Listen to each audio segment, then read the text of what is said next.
En psychologie, le terme idée fixe désigne une pensée impossible à enlever de son esprit. Les médias en ont eux aussi. Voici celle de cette semaine. L'idée fixe des médias chinois cette semaine, c'était de couvrir le voyage officiel d'Emmanuel Macron dans leur pays. Une couverture médiatique assurée dès sa sortie de l'avion.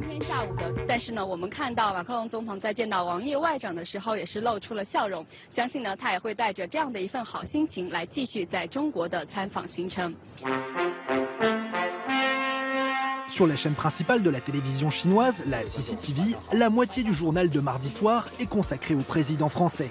La CCTV a même décroché une longue interview avec le chef de l'État, diffusée sur sa chaîne d'information en continu. Merci d'être avec nous pour cette interview avant votre départ en Chine. Une interview de 20 minutes enregistrée à l'Élysée et dont le seul scoop réside dans les préférences culinaires du président français.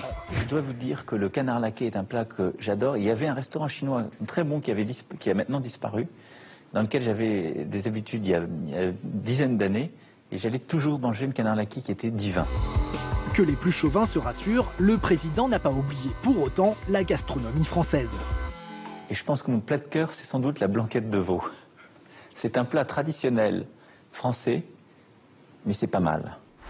Le canard laqué et la blanquette de veau, des sujets qui ne risquent pas d'irriter le pouvoir chinois, contrairement à celui des droits de l'homme. Carrie Gracie, elle, a quitté la Chine pour retourner travailler à Londres. Cette journaliste de la BBC n'a pas repris son poste de correspondante à Pékin après les vacances de Noël, pour une raison bien précise.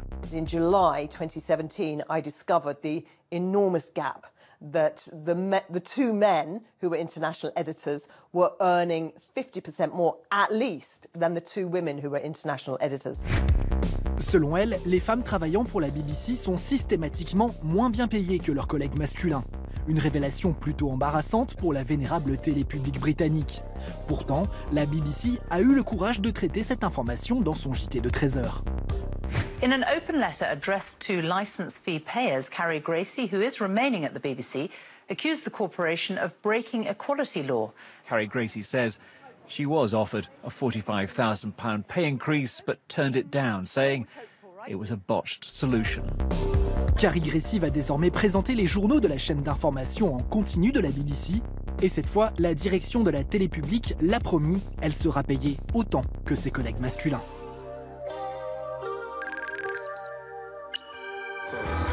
Depuis la semaine dernière, les médias américains répètent en boucle ces trois mots. Fire and fury. Fire and fury. Fire and fury. Fire and fury. Le feu et la fureur, c'est le titre du livre de Michael Wolff qui décrit Donald Trump sous un jour peu flatteur.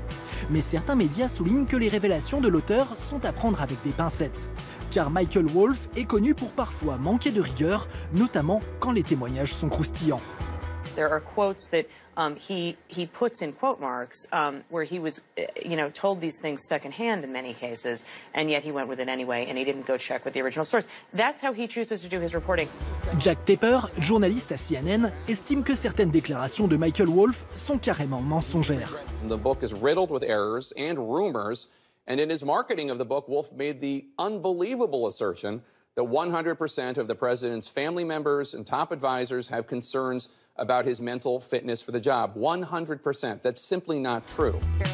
Mais les approximations contenues dans Fire and Fury n'empêchent pas le livre de cartonner en librairie. 150 000 exemplaires ont déjà été écoulés et l'éditeur va lancer un deuxième tirage d'1 million d'exemplaires aux grandes dames de Donald Trump. I consider it a work of fiction. Michael Wolff, lui, est ravi que le président de la première puissance mondiale assure la promotion de son livre. Where do I send the box of chocolates? C'est tout pour cette semaine. Rendez-vous samedi prochain pour d'autres idées fixes médiatiques.